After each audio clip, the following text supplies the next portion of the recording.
I've got this really strange talent.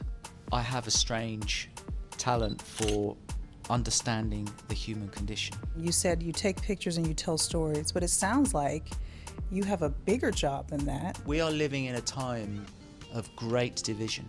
Artists hold a mirror up to society, and they hopefully provoke a respectful debate about who we are, where we came from, and where we're going. When he walked in the room, I had a panic attack because I was so nervous. What happened? I'm embarrassed to say it, but I'm not really embarrassed to say it, but I fainted. Oh.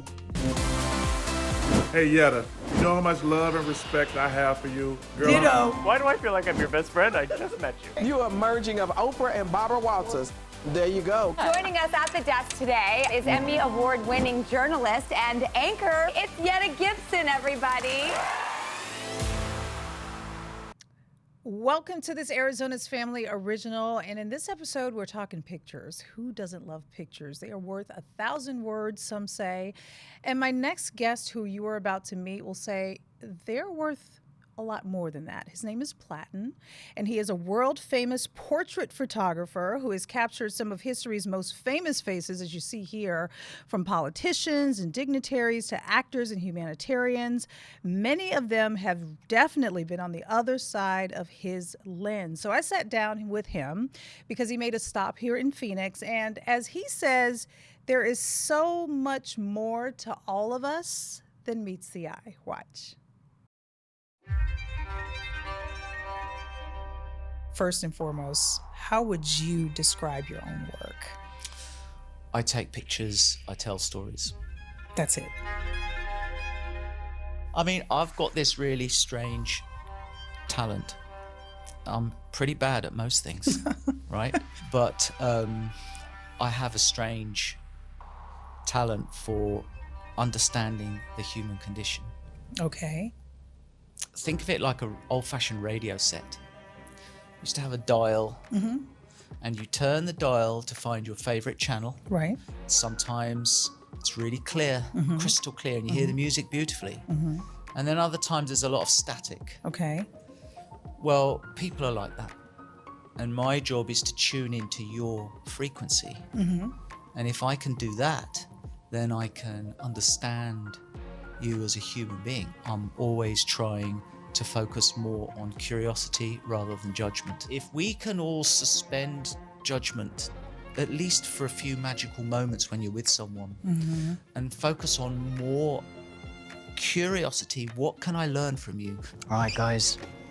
Oh, wow. Join us, huh? I'm bringing my little box. So cool to see you. I'm going to ask you some questions. And if it adds to my experience of life or the context of my life, if it broadens the context of my own human experiences, then I think that's a positive.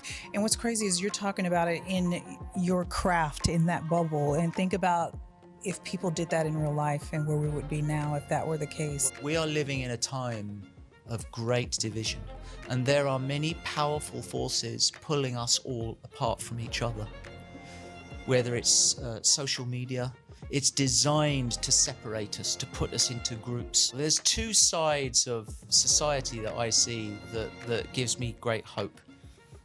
Business and culture. Okay. If you're running a business, generally speaking, you can't offend half your customers by taking let's say, a political side. That's right, yeah. And if you want to motivate your team as a business leader, you have to be to united. navigate treacherous challenges, difficult times ahead, you've got to work together. So that's the business. But then artists can do something else. Artists hold a mirror up to society, and they hopefully provoke a respectful debate about who we are, where we came from, and where we're going. Is that what you've done? And I was trained as a cultural provocateur. So I really care about instigating that respectful debate. And to do that, you've got to poke the bear a bit. You know, I asked you in the beginning if you could describe your job, and you said you take pictures and you tell stories, but it sounds like you have a bigger job than that. Well, if you take a picture that provokes a visceral response in a debate. But that's part of it. I've always been fascinated with that. I remember one of the first shoots I ever did, I was so nervous. I photographed Anthony Hopkins, and he'd just made a movie called Silence of the Lambs. I would have been scared. When he walked in the room, I had a panic attack because I was so nervous. What happened? I'm embarrassed to say it. I'm not really embarrassed to say it, but I fainted. Oh. The cookies were knocked over, the tea and coffee. It was in a room like this, in a hotel suite. And I felt so terrified that I'm meeting my first celebrity. He had a reputation for being difficult at the time. Right. And all of that was in your head. And also you're thinking about your future career, and it's all baked into this moment. So I remember sort of coming round and I said, I'm an imposter. I lied to get this job. I pretended I was a professional, but I'm actually just a student. You said all of this? Yeah. And I was lying on the floor. I was shaking, I was sweating, and I said, I don't want to do this. This is a nightmare. I'm quitting while I'm ahead. I'm sorry I wasted your time. This is giving me a panic attack right now. So, and he says, come here. And I thought he was going to hit me or something. And then he says, give me a hug. Oh. And he gave me a huge hug and a juicy Hannibal Lecter kiss on the cheek. And then he says, did it not occur to you that I'm scared too? I'm an ordinary person. And I'm filled with my own insecurities, just like everybody else is. And he said, but you've been honest with me. Yes. And it's allowing me to be honest with you. That's right. Pick up the camera, young man. Finish the job you're supposed to do. That's giving me chills. Boom. That is the lesson. If you want to reach out with the open hand of friendship, you have to go first, and that takes courage. That's a big message, and it's honest. So pivot, be agile, be humble, accept that you may have done something that's slightly clumsy, and apologize and say, teach me how to do it better. That's great. And let's get over this quickly so we can get to where we really want to go, which is connection, friendship, togetherness, teamwork. Yeah. They say I photograph more world leaders than anyone in history. And I've got this little apple box that everyone sits on. But when I think of all the people who have sat on it, from Putin to all our presidents, to so many human rights defenders, civil rights activists like Muhammad Ali or the Little Rock Nine, and they've all been democratized by this simple little box. We're just two human beings having an honest conversation. Many years ago, I was asked to photograph Dustin Hoffman. Dustin walked in with two tall women who were his publicists, and collectively, the three of them looked like they had not had a hug in 50 years. Oh, boy. So I said, before we begin, Mr. Hoffman, I have a message to deliver to you. I said, my mum thinks you're amazing. He says, can we call her? So me, Dustin Hoffman, these two really tall ladies sad women. who were suddenly becoming really lovely human beings by the second. We all gathered round the phone, and he says, hello, my dear. I want you to know you have a secret American admirer, and next time I'm in London, I'm going to take you to the Ritz for tea.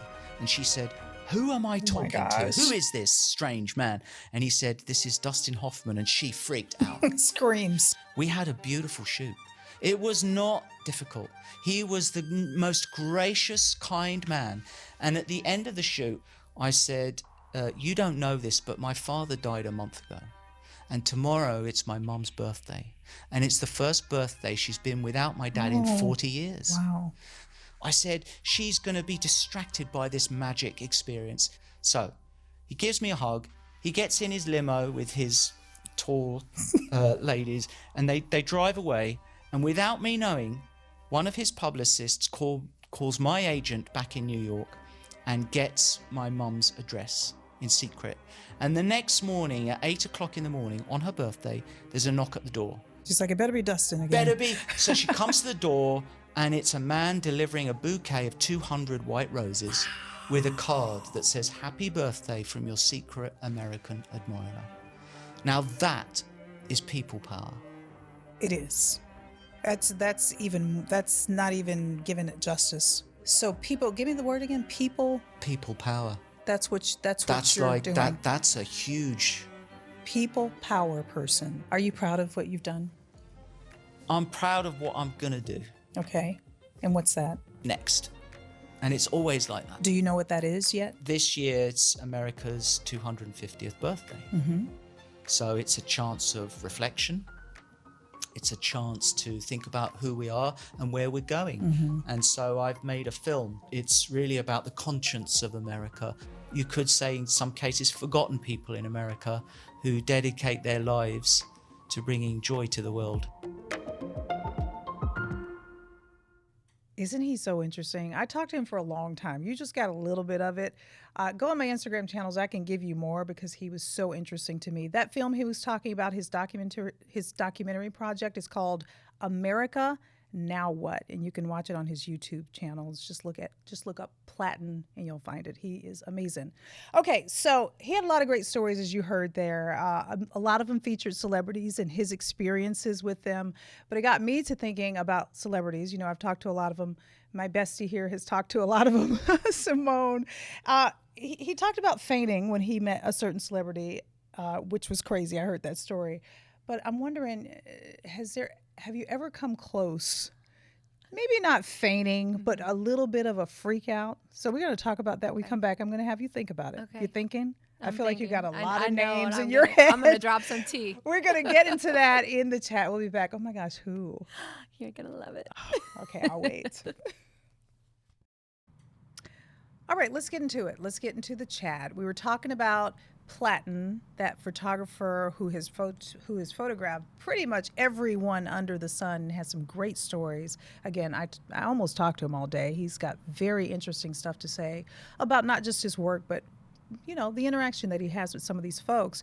So I was asking Simone, because we do just a fraction of what he does when it comes to interacting with these celebrities, because it's our job. And so it got me to thinking, who do you freak out over? This guy says he fainted when he met one of the actors, a big time actor there. We have to stay professional, so we have to try and keep it together. Have you ever lost it, Simone? I came close. Okay, tell me about it. So I have a friend who is a sports reporter in Indianapolis. Okay. And he had an extra credential for me to cover a Cleveland Cavaliers playoff game. Oh, boy. It was the Pacers versus the Cavaliers. I would have been safe because I would have known whoever this is. Well, at this time, this was when I was starting out in the biz, and I thought maybe I wanted to do sports. So he was like, come shadow me. It'll be a good opportunity. At the time, Tristan Thompson was on the Cavaliers. So you know my girl Chloe was with her Birkin bag at the game, looking as fabulous as ever.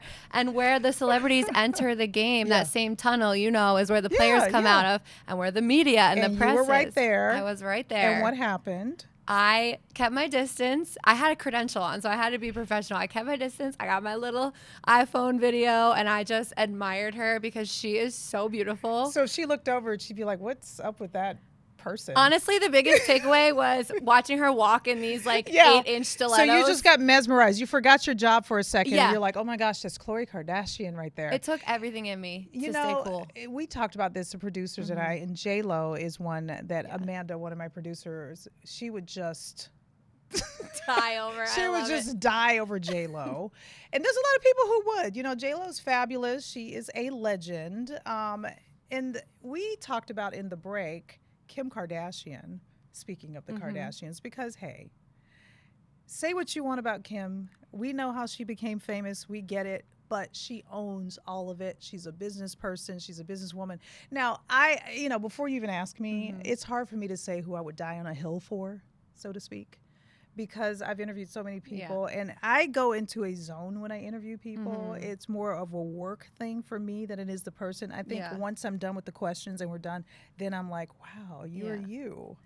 You're really good at it. I take notes because it's true. Like just the couple of remote interviews I've gotten to do for your show, like you mentioned Adam Levine and Dua Lipa, like ask the girls, our producers, I was heart racing, palm sweating, and it wasn't even in person. And it wasn't even in person. So what is that, Simone? Because Adam Levine, those interviews turn out so great. You do a great job being professional. Thank you. I think people can relate to just if you watch someone your whole life and you see them on screen and on stage and you kind of look up to them in a way. It's weird, isn't it? Yeah, and then you're all of a sudden having a one-on-one conversation with this person. Yeah. It's like I want to ask them so much, but again, like you mentioned, I got to stay professional and I can't fangirl and freak out. So it's a delicate dance, but nobody does it better than you. You know, thank you. You're welcome. You know who I would love to interview, Tell who me. I haven't. I've been adjacent to him. I've interviewed some of the horn players and all that stuff. I'm talking about Bruno Mars. I just went to go see him in concert. My daughter Sly was with me and she cried. Aww. And we weren't even that close. I mean, come on. We were I know, but I wonder how I will be because I think he is the heir apparent, do not at me, to MJ.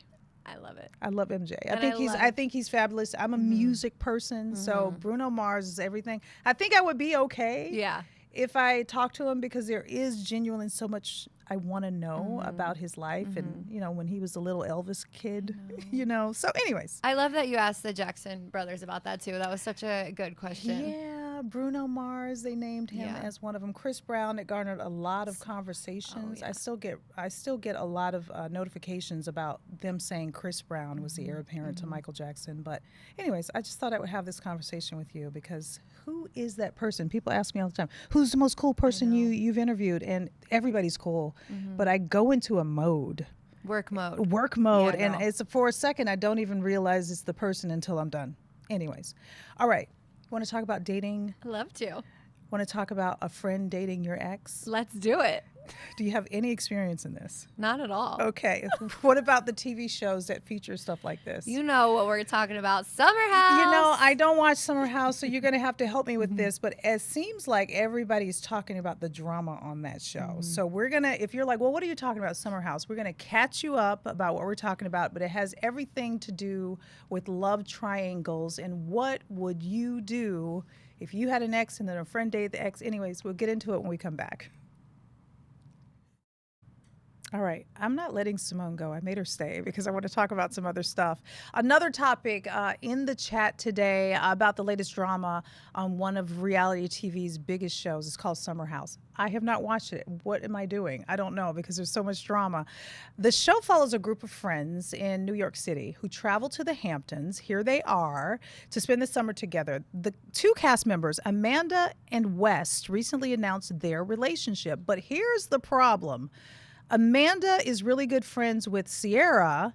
Sierra and Wilson used to date on and off for a very long time. And while no cheating has officially been confirmed here, the scandal has caused an uproar online. I think there was a New York Times article about it. It's that serious, folks.